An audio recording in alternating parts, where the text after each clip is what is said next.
The views and opinions expressed on any program are those of the producers and/or the persons appearing on the program, and do not necessarily reflect the views and opinions of FRC Media, Bristol Community College, or the City of Fall River.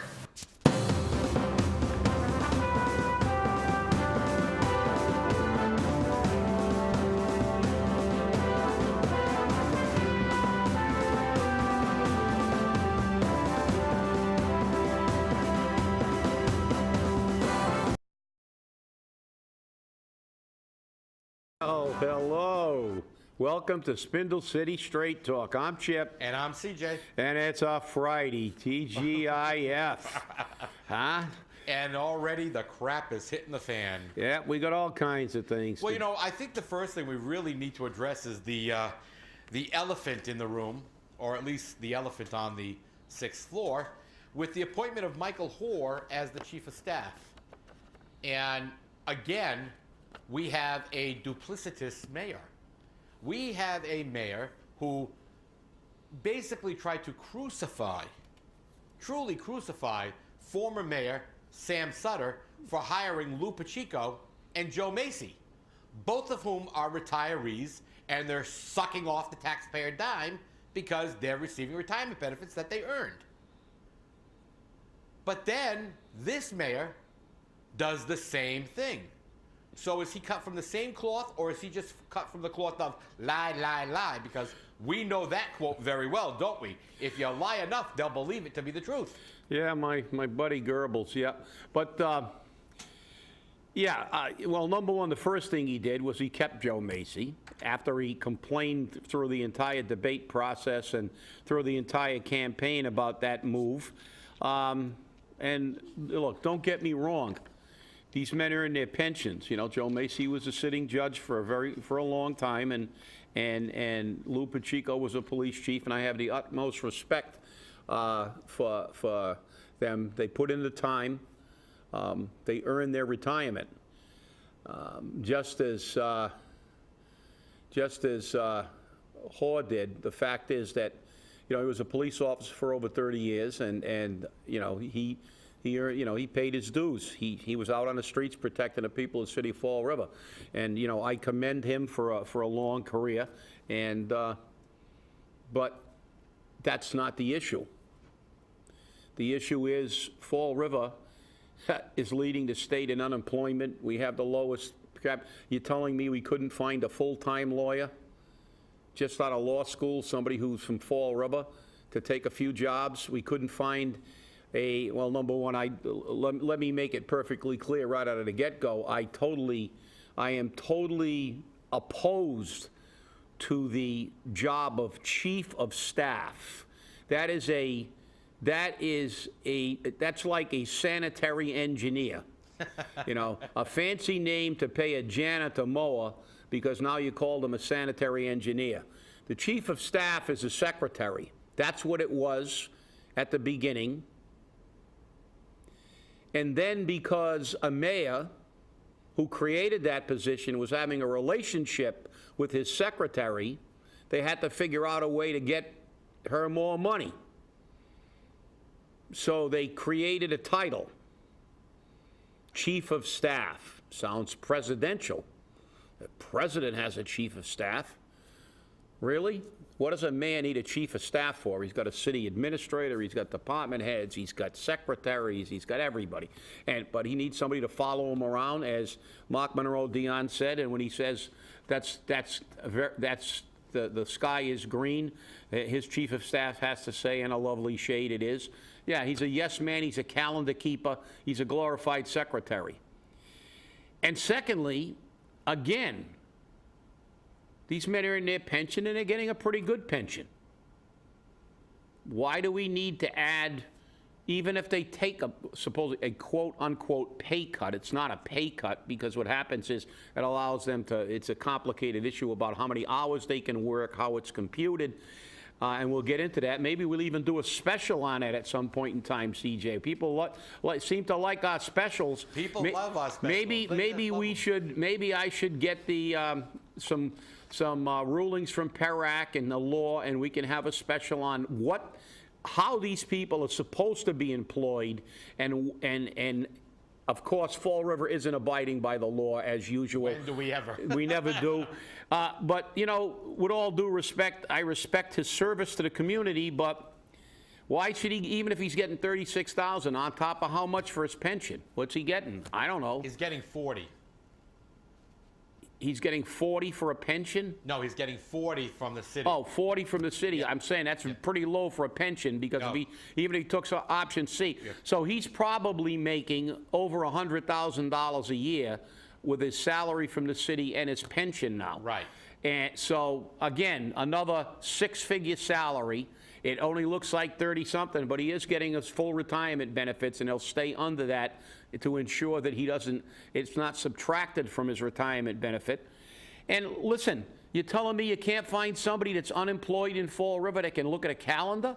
You can't find somebody in Fall River that can say, yeah, Mr. Mayor, that was a great idea, even if it isn't?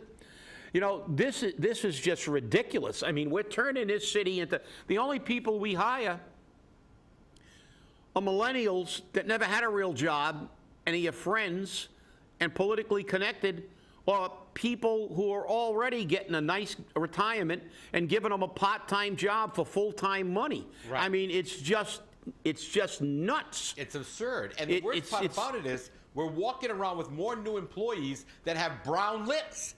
And we know where that's coming from. And this is the problem. We look at these things. And again, you know, Sergeant Hoare was an excellent police officer. He did his job. He provided service to this community. He even said himself that his life has always been about community service, and I applaud him for that. Your life was about community service, Chip. You served in the military. You came back here. You worked for the fire department for years, and it was all about community service. Now your community service, like mine, is a little different than what people expect. But we're providing a service to the community. We're telling them the truth. Yeah, and listen, let's be perfectly frank. I spent almost 39 years on the fire department, 38 and a half years on the fire department, and I was on the Salvation Army Board of Directors. I was on the Heritage State Park Board. I was in, I was in the Fall River Regional Task Force. I've been in all kinds of community organizations, and I enjoy doing what I can in the community. And I'm going to tell you, I'm not qualified to be, I mean, that's the whole point. There's no qualifications to be a chief of staff. It's like, what police officer or firefighter or anybody, what are the qualifications to be a chief of staff, except that you tell the mayor that he's doing a great job and agree with him and remind him who he's talking to in case he forgot the guy's name, so he's politically correct, and look at his calendar. I mean, this is a job. Let's put this thing in perspective. This is kind of like the job of neighborhood liaison, or whatever they call them now. I don't know what euphemism they call them now. We never had someone as a neighborhood coordinator before. This was a job created for Will Flanagan's school chum, his best friend in high school. They found him a job. They created the job, and as usual in government, it stays forever. Now, when he got out of it, they put in somebody else that's politically connected. And the chief of staff evolved, as I said, looking for a way to give someone a pay raise, change the title, add money. I don't see them adding firefighters to trucks. I see them adding officers. They cut 14 firefighters in a budget a few years ago and created 2 new lieutenant's jobs and a captain's job. For what? Less people, more supervisors. They do this all. We cut middle management supervisors and give somebody a half a department and pay them almost 6 figures or 6 figures after benefits. And people wonder what's wrong in the city. Well, this is what's wrong. This is what's wrong in the city. I mean, there seems to be nobody minding the store. And the city council just nods their heads and approves the salaries for all these positions. There's no real reorganization. Reorganization in a financially troubled organization, be it private industry or city, means that you reorganize to consolidate, to streamline, to reduce costs, and be effective. Because in private industry, you still have to produce in order to, a product or whatever you sell, you have to be competitive within your market. But that's the great thing about government. We can reorganize, say we save money, but we're lying, lay off all the Indians and hire a whole bunch of chiefs and pay them, and then what happens?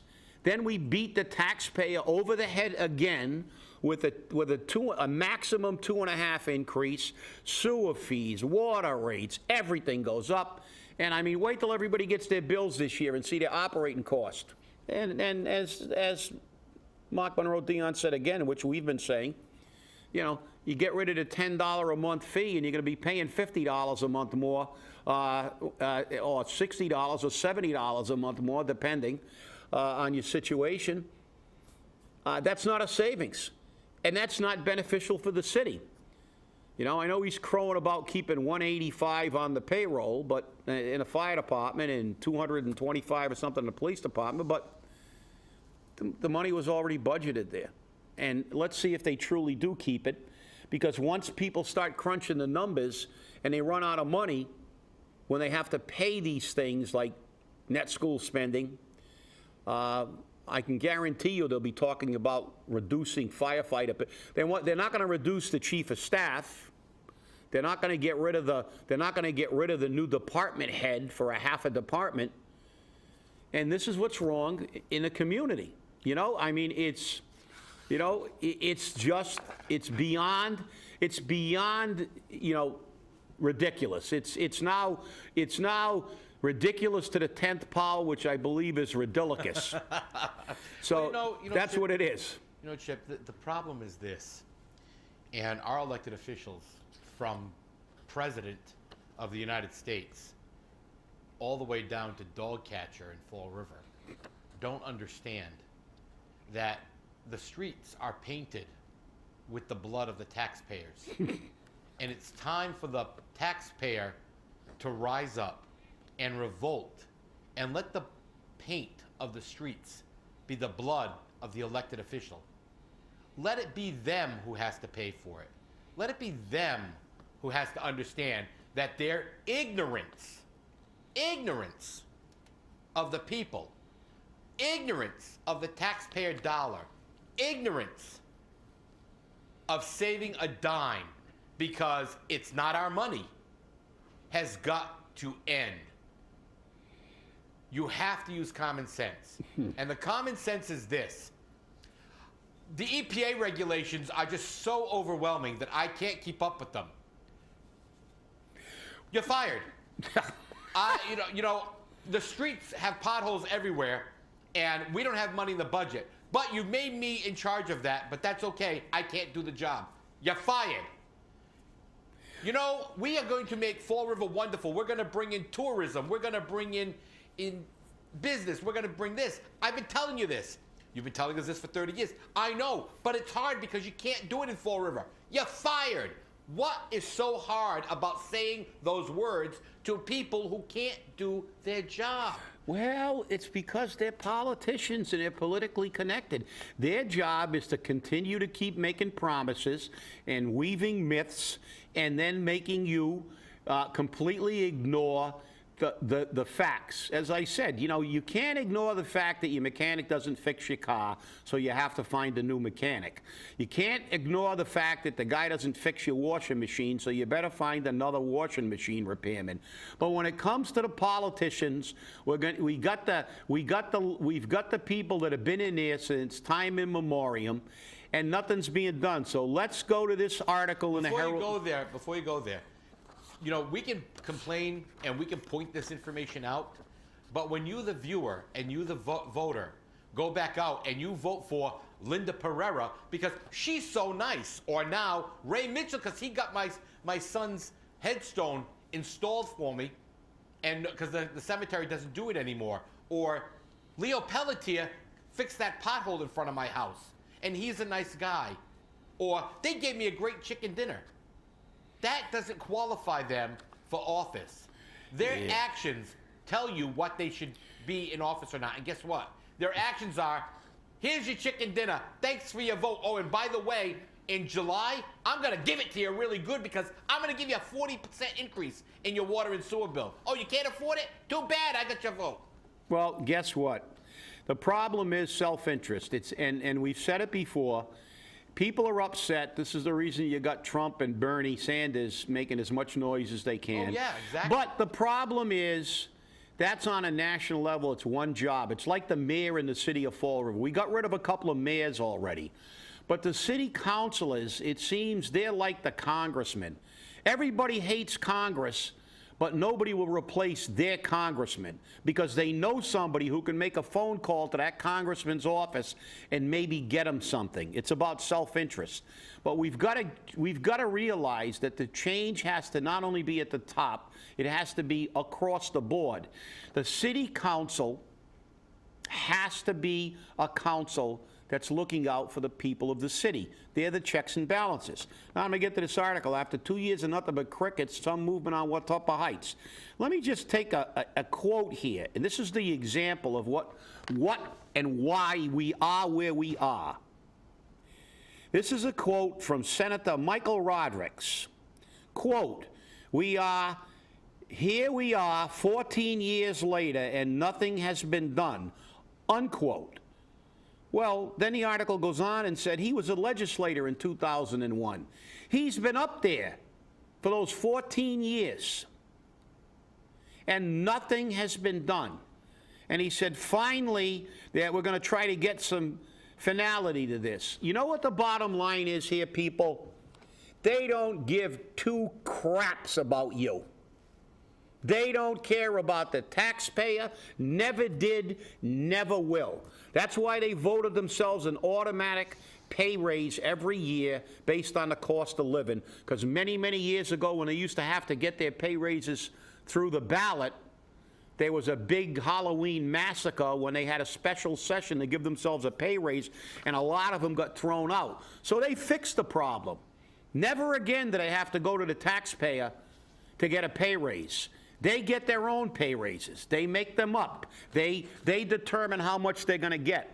And don't forget, Mike Rodrigues also is the highest draw on per diem money. Oh, I think he's in the top 3. They did an article about him in the Boston Globe. But where has our delegation been for 14 or 15 years? While these things have been just laying there festering, nothing's being done, and all they do is come up with an excuse. And guess what? 3 years ago, I filed legislation to help the elderly with their prescription drugs, city employees. I went up to testify in that. It's still meandering through the process. And 10 years from now, it'll still be wandering around. But when a state wants to give money for Narcan or methadone, these guys are lining up behind a speaker to vote tomorrow. That thing will be instantaneously agreed upon. Where has our delegation been? Now let's look at who that delegation is and where they are. When this thing started, Dave Sullivan was up there as a legislator. He was during some of this. Where is he now? He's the head of the housing authority. These people just move into another job, high-paying job. He's making $165,000 now, I think. I think so. Yeah, double what he was making as a legislator. 80%, think about it now, 80%. 80% of that's for his pension when he retires, that's right. But, this is the problem. These people are not held accountable. The city council's not. The excuse of, we're not the mayor. No, you control the space. Next time you see him, we all know that, Senator Rodrigues voted for a tax on liquor and bought liquor in New Hampshire. And he said, well, it just happened to be there. Oh, okay. Then he also leads, he never misses an opportunity to get any extra money for himself. He takes his per diem, he takes his mileage credits, he makes a lot of money on the side. They make sure they never miss their shot at the trough. But Fall River has been the left cheek forever. I mean, Boston doesn't even consider us part of the state, except when they want to impose something negative on us, like housing. And you know something? I mean, this whole situation with Watuppa Heights, and then what are we going to ultimately end up with, if it ever? This is like the Braga Bridge. It goes on forever. When we do get the housing, it'll end up with Section 8 in the housing, low income. It'll be that market rate. It'll be a glorified housing project replacing another glorified. They talked about how it was crime-ridden and all kinds of other issues, and Kenny Farrell knew about it. But you know, guess what? You're going to put the same people back in there, or similar people. And that's the problem. The problem is, let's look at this record. Read this article. Look at the year. 2001. And when these people run again, and they're all running unopposed, by the way. Which is piss poor. Which is, yeah, pathetic. They're all running unopposed. Because they're doing such a great job of what? I don't know. Well, let me tell you, Chip. There's, you know the old mantra from the movie, "If you build it, they will come." Yeah. This is the one time where the mantra actually is factual. Because if you build more housing for low-income people, and I'm not saying all of them are bad, but when you look at what we get, Chelsea's not going to send us their best of the low-income people. You know, Revere isn't going to send us the best of the best. Lynn isn't going to send us the best of the best. New York City is not going to send us the best of the best. They're going to send us the crime-ridden people they don't want. The drug addict scum, the drug-dealing scum, the criminal rapists. They're going to send them to us. Because Massachusetts does a Corey, not an national check. So if they haven't been convicted in Mass, they're innocent of everything. Even though they've been convicted in New York or Connecticut. Well, it doesn't make any difference. It's just like when Cuba, they cleaned out their jails and sent them all over to us. Yeah. And that's what they do. I mean, you know, you don't have to be a rocket science to figure out that, listen, if you're running a housing authority in some other community and they tell you, hey, listen, Fall Rivers you can get rid of 10% or 15% of your population. Who are you going to get rid of? The 15% that's the best tenants? No, you're going to get the people that are chronic problems that you have issues with, and you're going to ship them. You're going to ship them out, and that's the problem, you know. And people seem to forget what these housing projects were originally created for. They were originally created after the Second World War to house veterans and people who were getting back on their feet. There were a lot of people who were civil servants that began to grow up and lived at one point in time of their life in a housing project. Because at one time, they were getting peanuts for money, and housing projects were created as a place to give them a decent place to live at an affordable rate. And somewhere along the line, Massachusetts, as it does to everything, has turned this into a giant pot of gold for people who don't want to work.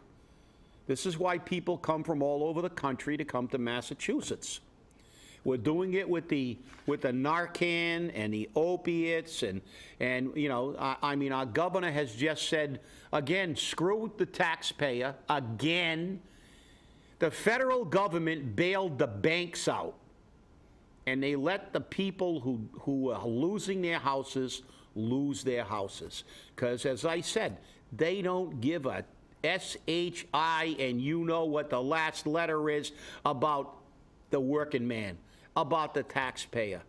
They don't care.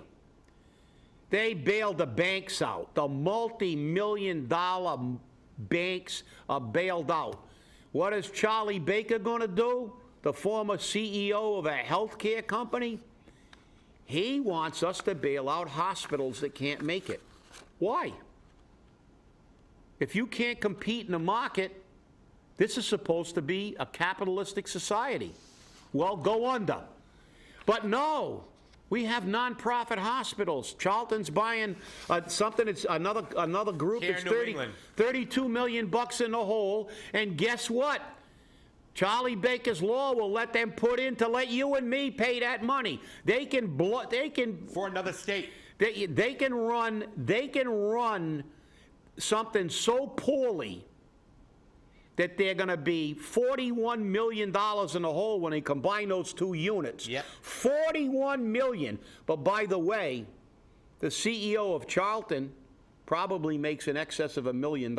He does. And the board of directors make in excess of $500,000. They're not taking pay cuts. And guess what? They're running in a hole, and guess who's going to bail them out? Charlie Baker wants you, the taxpayer, to bail these clowns out. This is why we need to have the same kind of uprising, same kind of uprising that's bringing Bernie Sanders and Donald Trump to the forefront with large crowds. We need those kind of crowds at city council meetings and in the State House in Boston to tell these pack of clowns that we're sick and tired of getting hit over the head while they're sitting up there and collecting their paychecks and smiling all the way to the bank. What did we always say?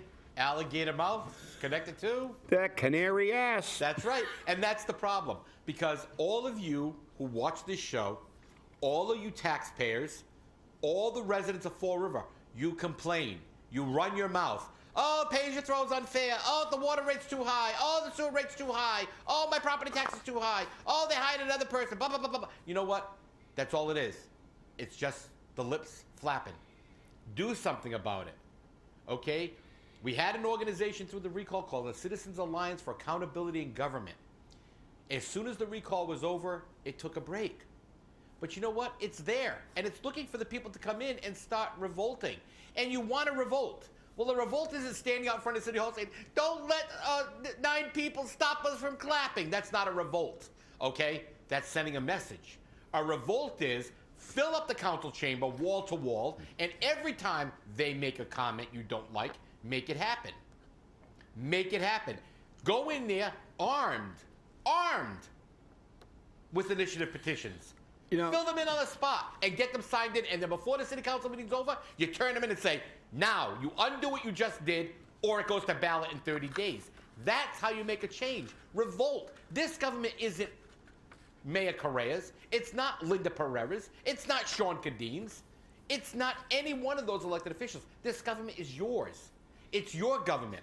And if you want to keep allowing drug addicts, crime, high taxes, and no services flow through this city, including privatization with a 10-year contract, which is going to cost you more money in the end, guess what? You get what you deserve. Do something about it. Speak up. Let people hear your voice. We can't keep doing this. And you can't stop at the mayor. We did a good job getting rid of a mayor, but you got to realize we've got to hold everybody accountable. That's Our right. state delegation, there's no excuse to have something like this go on for 14 years when we have one of the senior senators and we have a representative delegation up there that's supposed to be doing business for us. But yet, it's always, we're working on it, I got this, and they take a million selfies. They have their TV show they have their own TV show on the Hill. Well, let's get off your ass. Hey, I guarantee you when he finally retires, he gets a job here at BCC making 6 figures. Hey, have a great weekend. And remember, keep watching the show. Stay angry.